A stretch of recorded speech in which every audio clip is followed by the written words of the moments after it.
to say. This is the way. Truth is, I am Iron Man. Tells me when you'll cement this. Hello, critics, non-critics, and friends. Welcome to the Film Optix podcast, where we take a glance into comic book movies, blockbusters, indie films, and everything in between. I'm your host, Christian, and I'm joined here, as always, with my co-host, Devin, and special guest returning, Nicole Ackman from Next Best Picture. And today, we're here to close out on the franchise revisited series, our Hunger Games series, as we cover Mockingjay Part 2. And before we begin today's episode, you can listen to our podcast on podcast platforms around the internet. And if you are a new or seasoned listener to the show, we would love to hear from you guys. Follow us on Instagram and follow us on Twitter at Film Optix. That is Optix with an X. And you can always email us at filmoptix@gmail.com for any movie-related questions. Nicole, how are you doing today? I'm good. I'm so excited to be back to talk about this series again. I feel like there's a lot to say about this last one. Yes.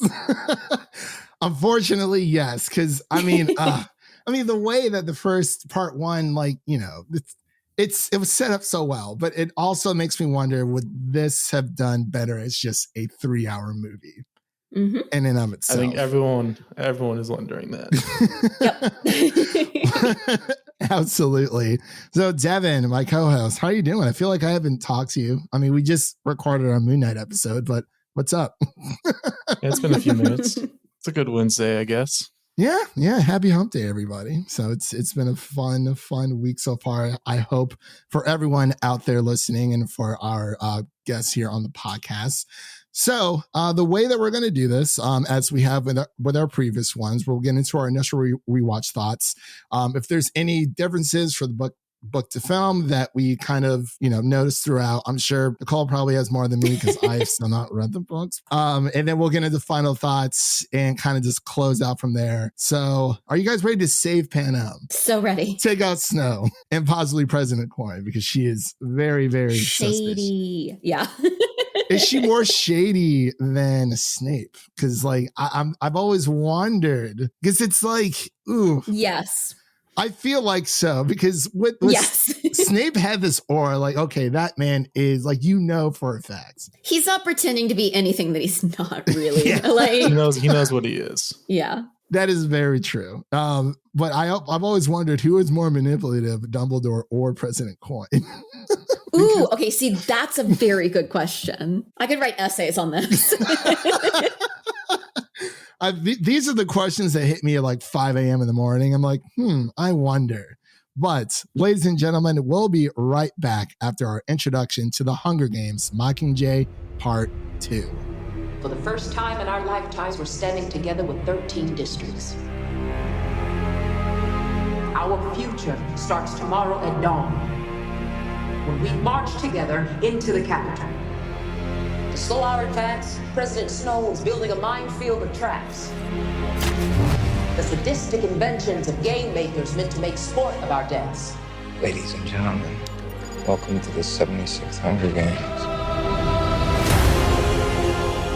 All right, ladies and gentlemen, and we are back with our Hunger Games Mockingjay Part 2 review. And the synopsis is as follows. Katniss Everdeen is in District 13 after she shatters the games forever under the leadership of President Coin and the advice of her trusted friends. Katniss spreads her wings as she fights to save PETA and a nation moved by her courage. I think that's the same synopsis from part 1. Probably. But it's all the same. It's, it's part 2, they shot them both together. So I feel like the synopsis should be the same. Yeah. So, and again, Francis Lawrence, is back to direct this final film. And the writers include Simon Beaufoy, Michael Arndt, and Susan Collins, who is credited for the novel of Mockingjay in the Hunger Games series, and stars, of course, Jennifer Lawrence, Josh Hutcherson, Liam Hemsworth. We have so many people in here. It's the same cast as before, and I do apologize. My voice is a bit raspy today. So what we're going to do is go through our initial rewatch thoughts. We'll pass it off to Nicole first, and then we'll go to Devin, and then I will close this out. Well, first of all, yeah, every time I rewatch this movie, I'm like, we didn't need to break this into part 1 and part 2. This could have easily been one film. That said, I do think this movie has sort of a worse reputation than it actually is. I don't think it in any way lives up to the first 2 films in the franchise. But I also don't think it's like that terrible. Like, I feel like sometimes people treat it like it's one of the Divergent movies or something, and it's not that bad. Like, it's not as bad as the Divergent films. It's not like a freaking Fantastic Beasts film. Like, it's still a decent film. I just think that the bar was really high, especially after Catching Fire. And also it was in that terrible time period where after Deathly Hallows was rightfully split into 2 parts.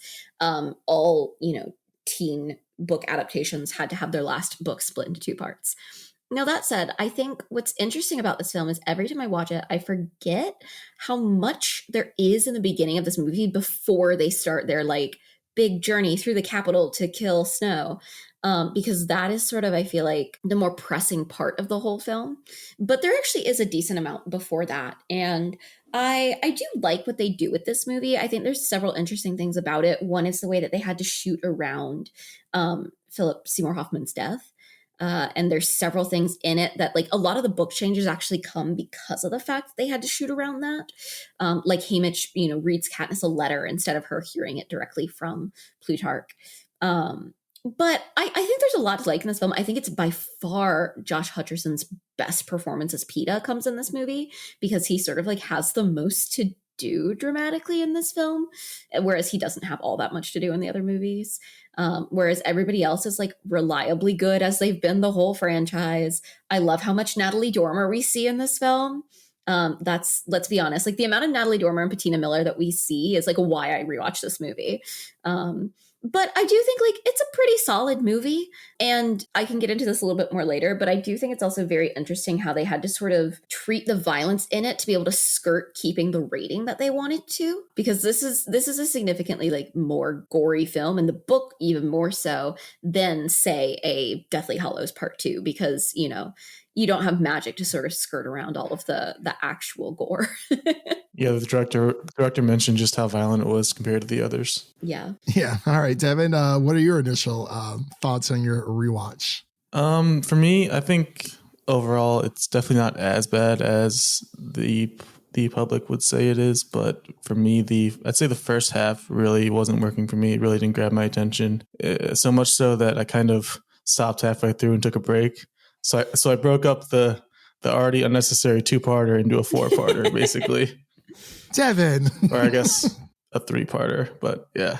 But anyways, I kind of made the right decision, because I kind of stopped watching right before the sewer scene. So it's kind of like a good break, and then we could just get into the action, because I thought that was actually a really, really good action scene overall in the sewers. But yeah, I wasn't really, my attention wasn't grabbed the first half. There isn't too much happening.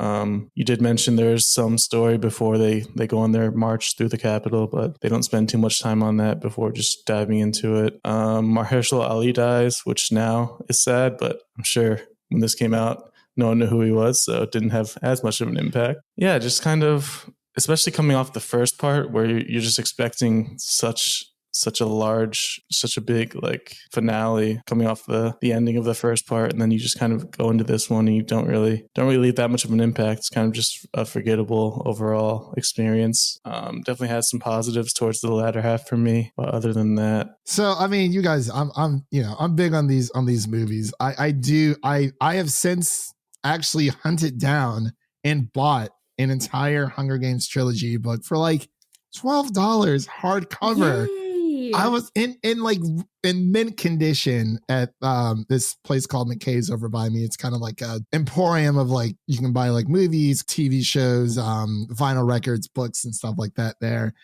And they were just all sitting there, and I was like, this is crazy. Like, it was such an amazing like mint condition. And I also picked up the Ballad of Songbirds and Snakes, which is also in really good condition as well. So I'm very excited to dive into that, because I believe there has been talks about a series being adapted for it. I don't know if it's going to be through Lionsgate or, you know, probably going to be hitting Disney Plus or something. I don't know. One of these streaming services out here.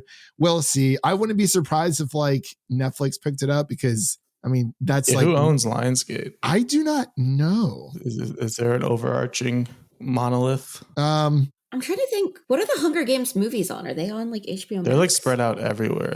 They were on Hulu last month, but they're not now. Yeah. I mean, I just watched my Blu-rays, so I didn't. Same. The power of physical media. Yep. Yeah, and I think I have like the digital copies on like my Vudu account or something. But yeah, let us know, Devin. I'm not entirely sure, but I'll go ahead with my my initial reactions for Mockingjay Part 2. Like Nicole and Devin said before, it's tough because I love the series so much, and you know, it's really hard to close out a series, especially after Philip Seymour Hoffman's passing, and it's really hard to kind of not necessarily bounce back from that. But you know, with Harry Potter, it was just everything, and I feel like everyone was trying to make, you know, these Part 1, Part 2 films as epic as Harry Potter, and I think it worked more so for the Hunger Games than it did for Twilight. But that's Twilight for you. But I love this movie up to a certain point when it comes to them storming the Capitol and the air raid comes in, you know, when Snow is inviting all the refugees into his mansion, and then we get, you know, the air bomb strike. From that point onward, I was so confused because things started just like shuffling around, and I was like, wait, why is she here? Why is she not mourning why is Katniss not mourning the death of Prim yet? And then we kind of get like a glossed over mourning with like her mother, and that's they don't even mention it. they don't. It's one of those unspeakable things that happen, and that's when the movie started losing me. But up to that point, you know, we start the movie off where, you know, Katniss's neck is bruised. You know, they got this weird BDSM thing going on between. And I'm like, yo, like, I know you guys are in love, but let's take it down a few notches. But you know, she quickly recovers from that. Like you guys said, it takes a while for the movie to actually begin when it comes to storming the Capitol, because they're still trying to catch up or trying to get the audience back into like more of a refresher, because it has been a year. And, you know, obviously now you can watch these at home, you know, boom, 1, 2. It kind of feels a bit repetitive towards like maybe the first act. Then the second act onwards is more of the action heavy scenes. And it's not bad. It's just the ending part that's really bugged me. I mean, I liked everything leading up to that to a point. It's just, I don't know, the special ops part was like really, really good. Like I really enjoyed that portion. But overall, like I would agree with you guys. I don't think this is as bad as what people think.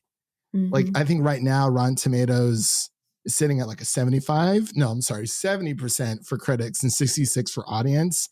I would probably bump that up to around maybe like a 75, maybe 78. Nothing like too crazy, but you know, when you marketed this movie as like the epic finale, that's what people are going to think. And you know, looking at the Mockingjay book, and I'm like, oh, so they really did split this into 2 movies, and like the book's not terribly long.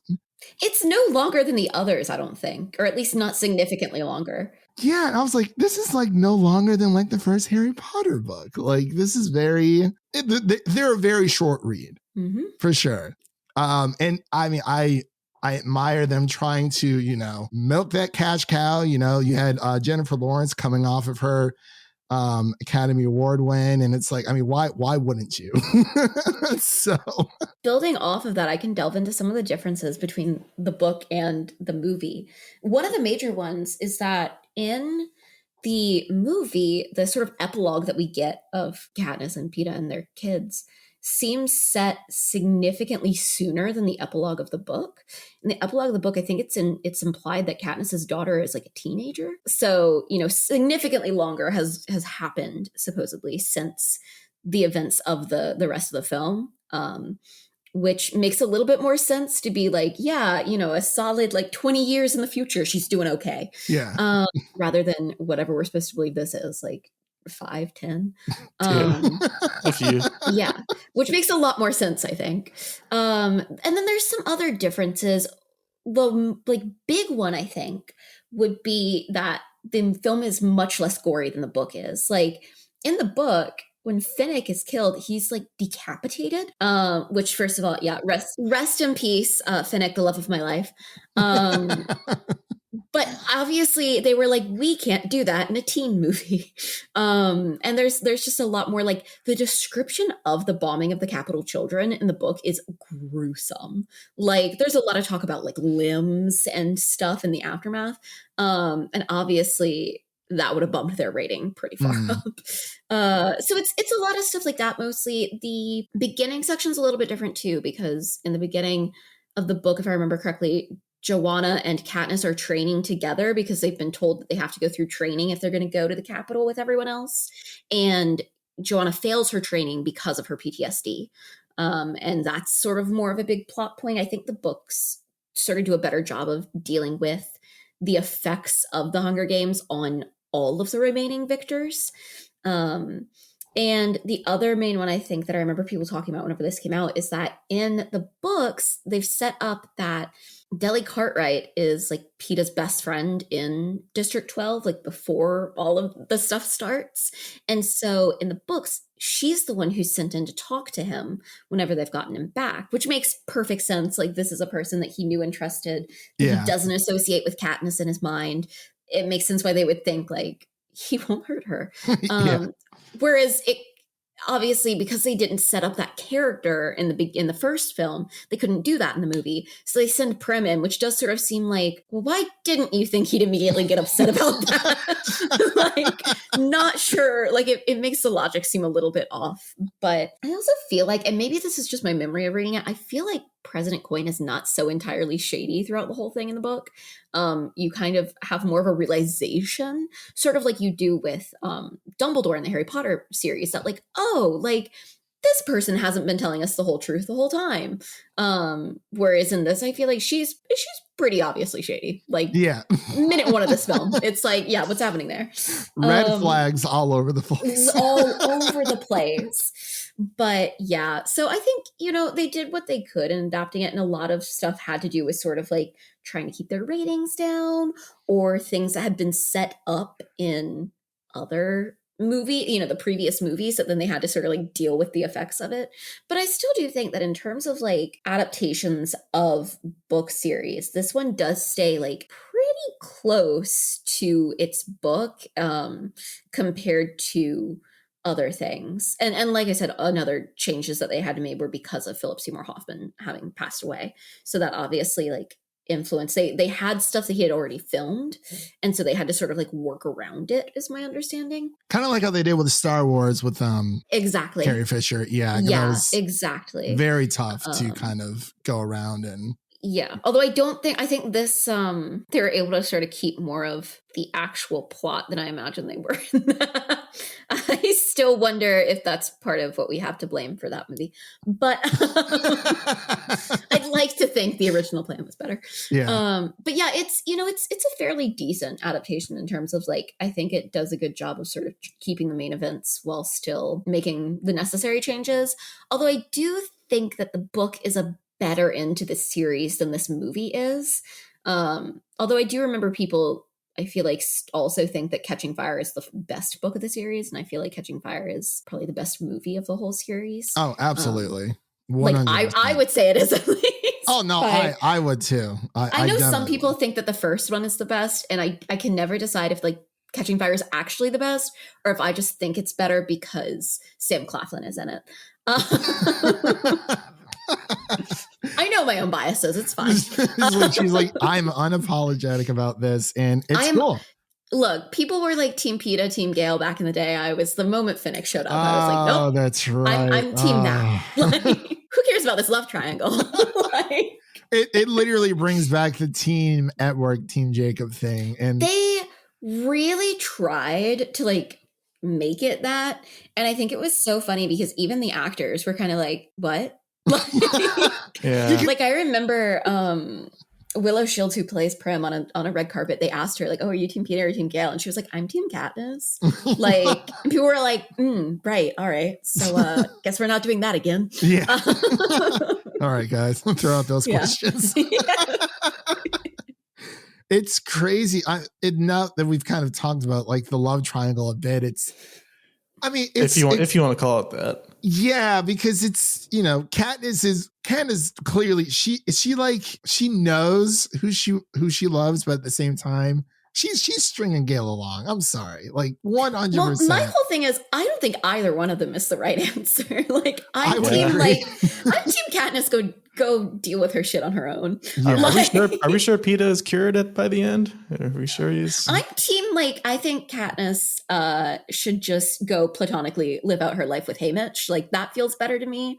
That feels I don't know, awesome. maybe go help Annie Cresta raise that baby that she has been left with after Finnick dies. I don't know. Honestly, even Joanna would be better. Like maybe that's the story I want. Like Katniss being like, "See ya, Peeta." Dear Lionsgate. Honestly, I don't like Peeta that much in general. I don't either. I mean, in this movie, like you said, he has a lot more to do, and he plays the crap out of his part. Like Josh Hutcherson does a great job. I just don't. I think part of why I don't like Peeta is because I don't like him as a love interest for Katniss. But I think that at the end, I would have preferred to have seen them apart, perhaps. Makes sense. He's a bit unstable. Just go right into the baby making. That just doesn't feel like Katniss to me. Like that feels like her caving to him, and I don't like that. Like they kind of made it seem like she's a bit older with like the dress she's wearing, the way that her hair is, let down. And I'm like, are you 30, 40? Like what age are you? Are you, I don't know. It feels a little bit like the epilogue in Harry Potter, where it's like, oh, and then they're old and they have kids and everything's great and they've forgotten all the trauma they went through in their youth. Yeah. And I'm like, I don't think that's how that works, actually. It's just such a generic way to end it. Just going out with a whimper. Well, I mean, even the Harry Potter books, I mean, the last words of the book is, all is well. So, and that, I think that's honestly a better ending, but I think the Hunger Games does a better job of, obviously all the trauma that these victors have gone through, just this entire country, it's going to take a long time to recover. And I mean, I gotta say, so I need to ask this question because it's okay. So after Prim dies and we don't see, their mother mourn at all, Katniss just says, "Mom," and she doesn't say anything. And I'm like, although that's classic Katniss's mom. Yeah, that is true.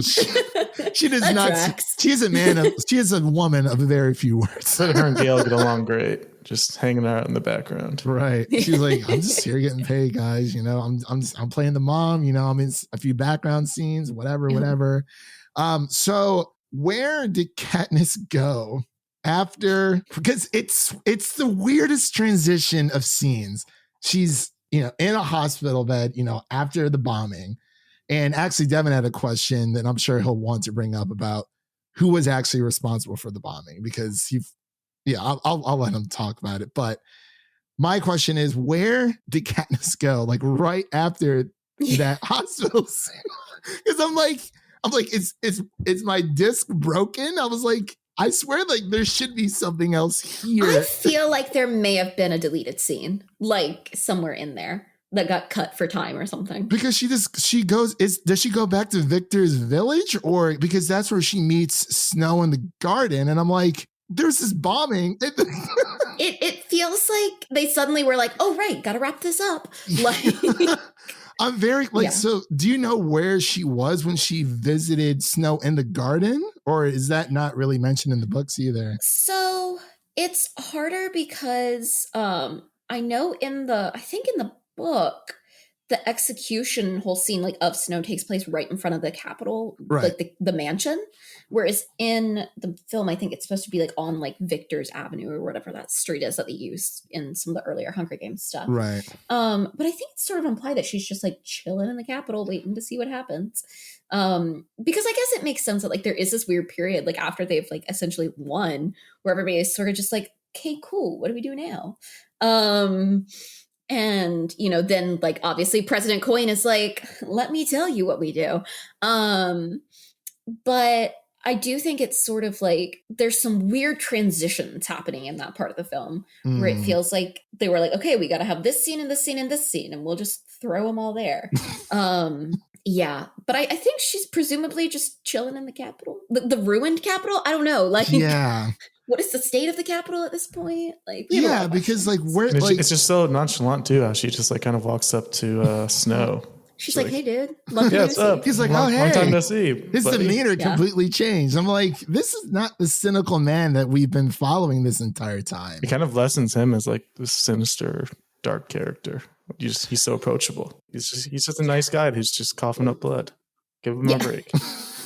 I feel like they went maybe a little too hard on the whole, like, realize who the true enemy is, and it's Coin, and then like that doesn't mean that he's not also the enemy, like, right?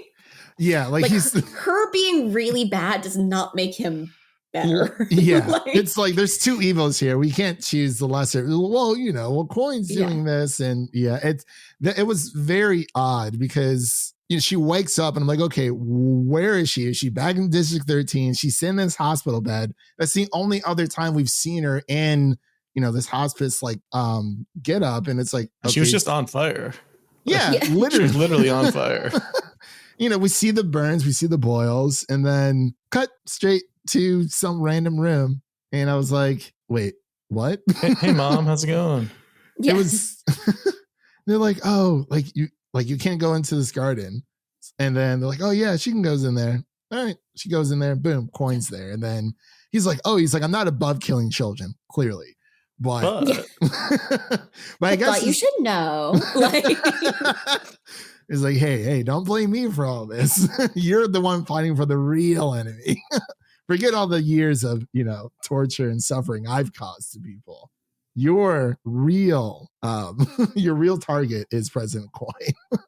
But I guess I wanted to pass over to Devin because he had a question about the bombing and whose responsibility that was. Yeah, they just never really confirmed who was responsible. Obviously, you're supposed to assume that Coin had a hand in it, but they never confirmed specifically because Katniss blames Gale at the end. My understanding, based on the book, and it's been a little while since I've read it, is that like Gale invented it feels weird to call it a move, but like the strategic move. Yeah, because him and what's his name were like discussing the bomb plan like earlier in the movie. Yeah, but that Coin is the one to actually use it. Presumably because Gale would have known to ensure that like none of their medics were there if he had been the one to use it. Right. Yeah. Because like Gale, for whatever faults Gale has, and I do prefer Gale to PETA, Gale does love Prim as though she's his own sibling.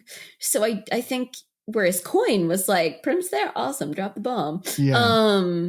Thinking that, this is the way to break Katniss entirely. I don't think Gale would have done that had he known. So I think it's sort of Katniss blames him, but there is some question of like, is he actually to blame? Like, yeah. Because she's like, did you do? And he's like, I don't know. I'm like, bro, what do you mean you don't know? Like, what's the motive even? Like, It's very strange because even before then, President Coin, obviously, as we've learned, she's manipulating, and this whole thing goes back to history repeating itself because she wants to have this not annual, but symbolic. Let's have another one. Yeah, let's have another Hunger Games with the capitalist children, give them a taste of our own medicine type thing. And it's like, yeah. It sounds great to say out loud, but let's be honest. Let's not do that. It's like she becomes like a cartoon villain at the end, like twirling her mustache. Yeah. Now they're gonna pay for what they did. See what I did there? I flipped the scripts. But it's very it's odd because I really do like everything leading up, with Boggs and saying, hey, don't trust President Coin because she has no more use for you whatsoever. And that's why she brings PETA in because, hey, if the, all the pods within the Capitol don't kill her, at least PETA will, because Coin doesn't have any other use for Katniss whatsoever. Mm-hmm. And it's like, okay, like you can go, like, what does she care? Like they're going to get this done no matter what. And I thought that was very interesting, excuse me, when it comes to that whole spiel. But I don't know. Yeah. I think too, in the movies, they don't go sort of as hard on District 13 being like very restrictive and repressive. And like in the books, there's all this stuff. I think even about like how each person can only eat like as much food as is calculated they need to survive. Like there's all this stuff about how like intense it is. And I think it makes more sense then in the books that like they're sort of showing that if Snow and the Capitol are like one side of the scale, Coin and District 13 are the other extreme. And the idea being that like we need something in the middle. And neither one of these extremes is good, which I think is like a fair point that like oftentimes you see that in actual revolutions where like you have one government. I mean, it's essentially like you take monarchist Russia and you have a revolution and you swing to, communist Russia, and hold on, that didn't fix it. Like the people are still living in poverty. And I think that's sort of meant to be the idea, but I feel like because they don't set it up as well in like the first Mockingjay Part 1, you don't feel it as hard in Mockingjay Part 2 whenever it's like, they're going into all this stuff with Coin. So they have to sort of make Coin herself more of this, like you said, like mustache twirling, like villain. And it doesn't quite come off. No, not until she mentions the Hunger Games, the symbolic Hunger Games. Because, as we were talking about on Part 1, we were set up to believe, hey, we can trust President Coin. District 13, the district that was eliminated from the Capitol, hasn't been heard of for, decades. And they're living underground. And now there's no District 12 in a way, obviously not as bombed as badly as District 13. But, from Part 1, we're set up to believe to trust her. And it's like, yeah, like, okay, she's here for Katniss. She's here for the revolution. And then we kind of, sort of just, she's kind of stern in a way, but like you can kind of just see easily what's going on. But obviously, I guess that's just part of her name, because two sides of the same coin. Oh, like, that type of situation. So and President Snow, he has... he puts stuff in his nose and gets sick. Yeah. He's such like out of any of the other, like even from Part 1 and Part 2, he's just like this lost old man, I feel like. And it's like, man, like we've been waiting for like this face off between, Katniss and Snow for years now. And then he's like, oh, well, hey, I'm not all bad. And I'm like, but like, what do you mean you're not all bad type situation? Which I do think like it does in the, I'm trying to like not to sound like a snob here, but I think it's pulled off a little bit more sophisticatedly in the book in terms of this whole idea that like, this whole time she's thought that like Snow is the root of all this evil. And it's that in a way, it almost feels like the issue isn't Snow per se. It's this like a hyper capitalist system that he is at the head of. And he's just sort of the epitome of it. But like him as a person is not as bad as the system that he's at the head of. So it sort of makes sense that at the end of the day, like, oh wait, he is just like a sad old man who, Katniss realizes like isn't even that much of a threat anymore once his system has been toppled. Whereas, Coin is like the rising star of this new system and she's the real threat. You take away his power and suddenly like, what even is he? I think they even mentioned that in the movie, where Joanna's like, anyone can kill anybody. During Finnick's like super short wedding, by the way, it just happens. I was like, oh, Finnick's getting married. Cool. And like, they don't even allude to like, oh, she's pregnant And then like nothing. It's just like, oh, by the way, I'm doing great in the Capitol. I have this child. Justice for Finnick and Annie Cresta. Like, that's the shoot-off series I want to see. Like, give me their Hunger Games. That would actually be really interesting. And I think you had mentioned that you wanted to see Hamige's Hunger Games. I'm not sure if it was. I would give anything to see that. Like, that would be awesome. Yeah. I believe the Battle of Songbirds and Snakes is about Snow. Is about his rise to power or during his Hunger Games? So what's very interesting is Ballad of Songbirds and Snakes, which I actually really enjoyed, is sort of about Snow and him being like a teenager in the Capitol during one of the first years of the Hunger Games. And in those early years, obviously they don't have mentors from the districts because like they don't have enough people who've won yet. So instead they assign like seniors in high school essentially in the Capitol to each tribute to mentor them and like prep them for the Hunger Games, which is very interesting because of course Snow is assigned a girl from District 12. And I think it's a really interesting series because in like for most of the book, he doesn't seem like he's that bad of a person, but you sort of see how the system that he's raised within in the Capitol creates who he is. And it very much seems like one of those whole like it's nurture not nature type arguments almost. And you sort of see him become a person that you can believe would grow into the Snow that we see in the original Hunger Games trilogy. And I think that like that's really fascinating and sort of this different perspective on the games, whereas it's like also seeing what they looked like in the beginning and knowing what they become over time.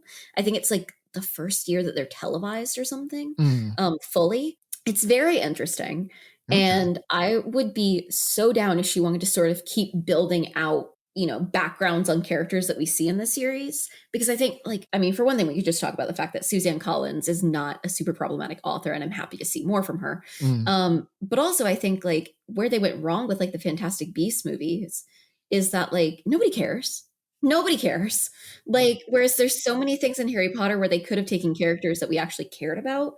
Like, show me the first Wizarding War. I'd be very interested in that.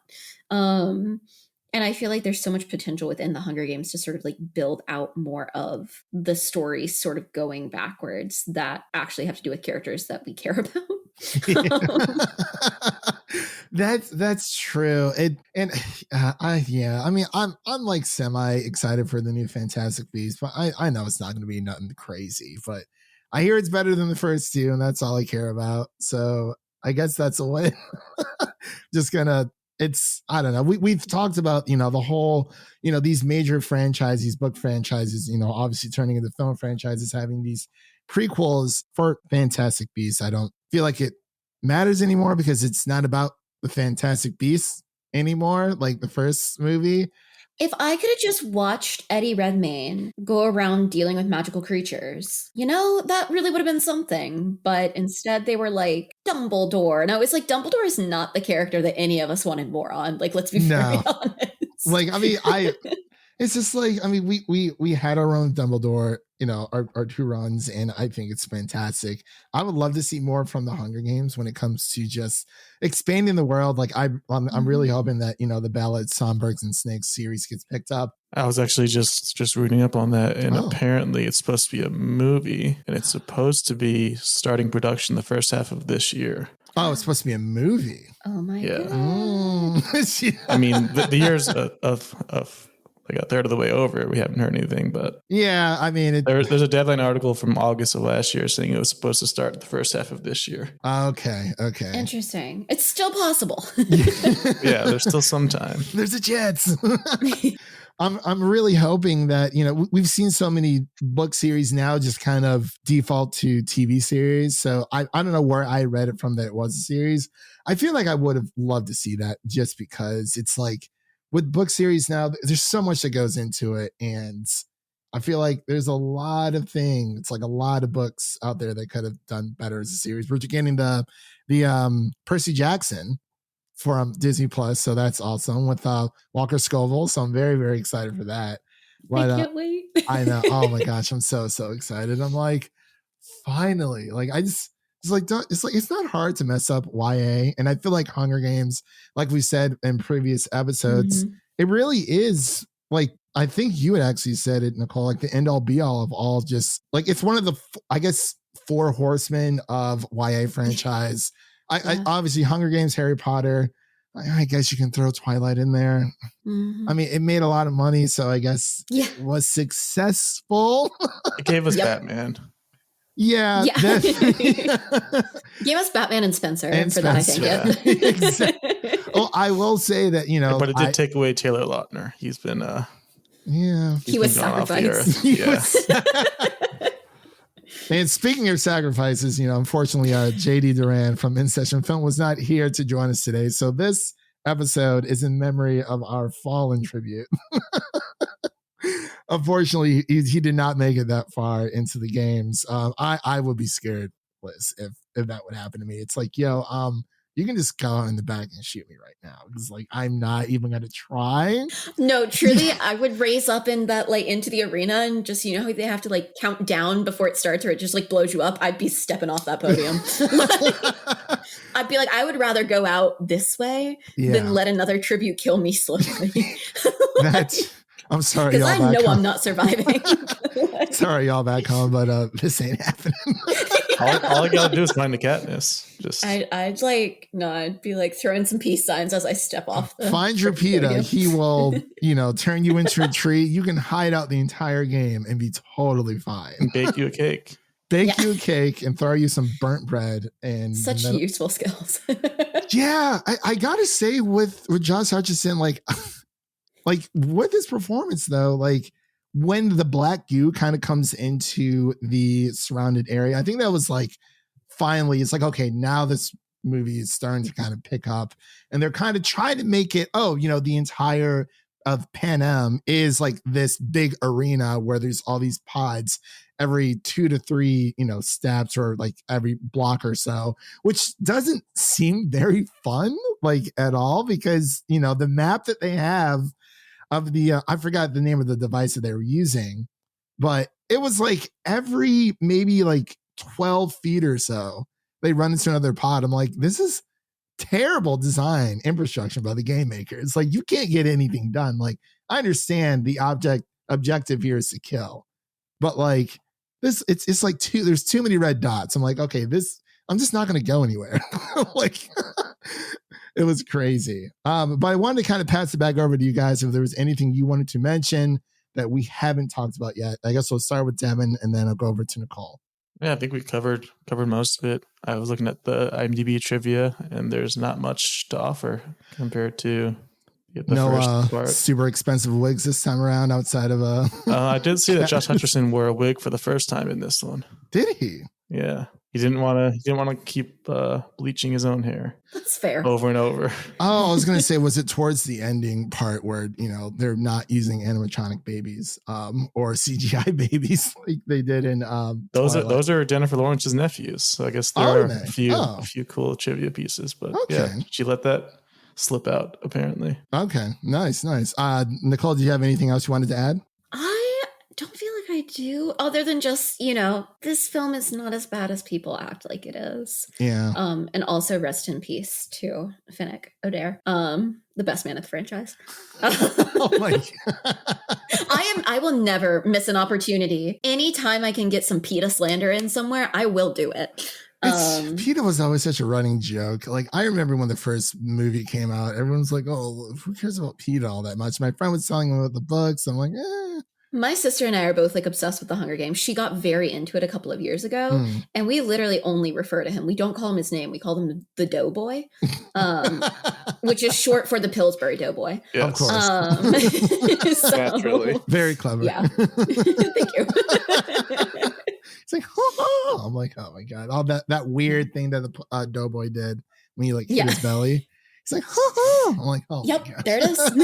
That's Peter Malark. That's Peter. It's just he finally gets interesting, you know, with the like your favorite color is green, real or fake. And I'm like, okay, enough of the questions, bro. Like I get it, you know. Peter, we have a real task to do here. Can you pipe down? Yeah. It's truth or dare. Truth or dare. I will say he did not hesitate by throwing that dude into that black goo. I was like, Peter, oh my God. He just went for it. He said yeet. He yeeted this man. I was like, I'm like, oh my God. I'm like, that wasn't Jennifer. I'm like, no, okay, that wasn't Jennifer Lawrence. I'm like, I will say my one criticism of this film, and I think it probably played much better in a theater, but some of the scenes in the sewer are so damn dark that I'm like, yes, it feels like, you know, those episodes in the last season of Game of Thrones where it was like, I have no idea what's happening. Like, who was that? I don't know.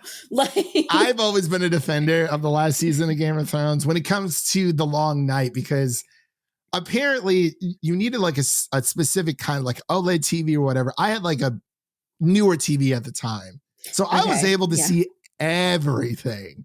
Oh, I was like, I don't know who that was. Like, and then my friend showed me on his TV. I'm like, oh, I see what you mean. Yeah, yep. But I do agree. Even with my TV now, it is a bit newer. Like, it's, you know, the OLED, like true dark, you know, all that stuff. Like, this is true blackness. I'm like, that's great, bro. But like, I can't see anything. Right. But we're a little unclear who Peeta just threw into the goo. Yeah. I have no clue. Like, I feel like that's important. Yeah. Like, there's all these, you know, black figures running around, and then there's the black goo, and then it's like, Peeta, who did you like tackle into the end zone? You just threw him. Like, he was just, I was like, oh my gosh. But yeah, I do agree. The sewer scenes were very hard to see. And that was, I mean, I calibrated my TV. I'm like, there's no way the scene is this dark. Yeah, it was pretty dark. It was pretty dark there for sure. But I believe that pretty much concludes our Hunger Games franchise revisited here on the series. Had a wonderful time talking about all things Hunger Games with you guys. Thank you again, Nicole, for coming on. I know it was a lot of cat and mouse chasing, but hey, thank you. Thank you so much for having me. Honestly, like, I will never pass up an opportunity to talk about this franchise, because it is one of my, it's probably my personal favorite above Harry Potter. Just because I was so into it whenever they were actually coming out, and Harry Potter I didn't get into until later. In terms of movie adaptations, obviously we mentioned Percy Jackson before. I'm a Percy Jackson girl at heart, so I'm very excited for this Disney Plus series, because we don't speak about those films. But it was honestly such that can't believe I wasted money to see one of them in a theater. But no, truly, like, this has been such a joy to get to revisit these movies and discuss them. So thank you for having me. Of course. Always a pleasure to have you here. And Devin, of course, you know, he's always here. Just looking up trivia, movie trivia facts. So someone's got to do it. That is very, very true. So I actually wanted to take the time here for Nicole to let everyone know where they can find you on the internet and what pieces that you have that you're working on coming up in the future. Yeah, so you can find me on Twitter, Instagram, Letterboxd, all that stuff at Nicole Ackman 16. I've got link trees in all of those places to everywhere that I write and podcast and everything. Definitely have some exciting content coming up on my period drama podcast that I do with my friend Maggie, which is Petticoats and Poppies, History Girls at the Movies. I've not said this publicly yet, but I'm about to launch a new podcast with a couple of friends of mine. So definitely keep an eye on my Twitter, because I will be launching that pretty soon, I think, within the next month, which has to do with an upcoming movie. And I'm very excited for that. But yeah, otherwise I've got reviews coming. Honestly, do I even know what I'm writing at this point? I'm in my finals month for grad school right now, so I'm just like, whatever's next on the to-do list, I write the review and I go. That's how I am right now. But I think I've got some pieces on Bridgerton still coming up. Bridgerton, I still have to watch season 2. I have not watched it yet. I hear it's amazing. Good. Well, I have some mixed views as like someone who read the book, but it is really good. Okay. Yeah. I definitely got to check. There's just so much to watch. I'm like, I got to finish this series, and I've been doing this Star Wars rewatch because I'm ranking. Oh yeah, all the Star Wars. I saw that on your Letterboxd. You're like, why is he watching so much Star Wars? I was like, why was anyone willingly watching The Rise of Skywalker? Right? It's weird. I am wearing a shirt right now only because it has all the original theater dates on the back. Okay, all the that's 9 cool. movies. That's cool. Found it at like Kohl's for like $10.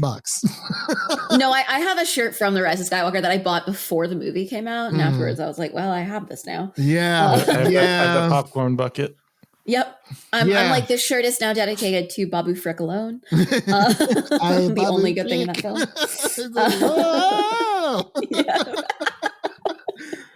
Oh, I love Babu Frick. Yeah, it was. Same. So for all the listeners out there, I am going to be ranking all the Star Wars movies. That does include obviously the Skywalker saga, and I'm throwing in Rogue One, solo Star Wars movie, and then the Clone Wars feature film, the animated.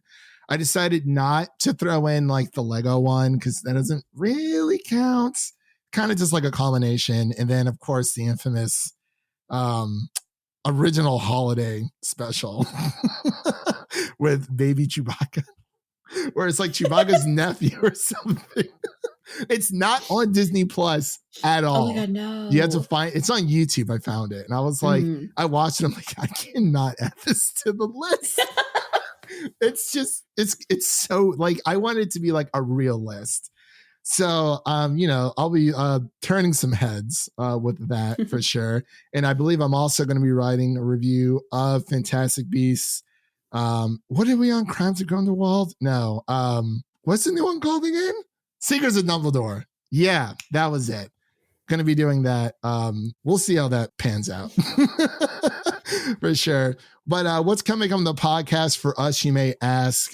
As of this recording, our Moon Knight episode 1 through 3 reviews are out on our podcast, as well as our Everything Everywhere All at Once review, as well as our Sonic the Hedgehog 2 review. And we have our Unbearable Weight of Massive Talent review coming out here soon as well. I believe that should be coming out. No, I don't think that will be out by the time this is up. I have 3 different things in my head that I'm trying to.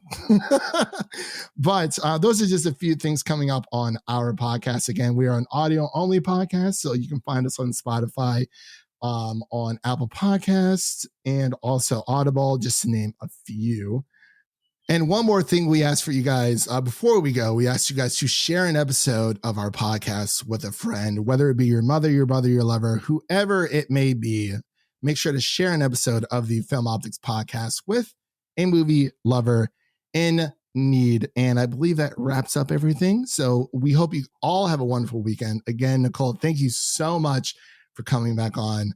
We'd love to have you on for whatever series we do next. We don't know.